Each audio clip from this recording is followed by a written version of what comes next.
මං හැදුවා කීරිය. ඉතින් කීරිය ගැන අපි කවුරුත් ආස කෑමක්. ඉතින් මං අවුරුදු ගානකින් මේකේ රස බැලුවේ නැති නිසා මට හිතුණා කීරිය හදලා කන්න ඕනේ කියලා.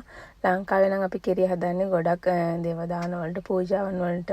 ඉතින් මං අපේ ගෙදර හැදුවා කියන්නේ අවුරුදු ගානකින් කෑවේ නැති නිසා.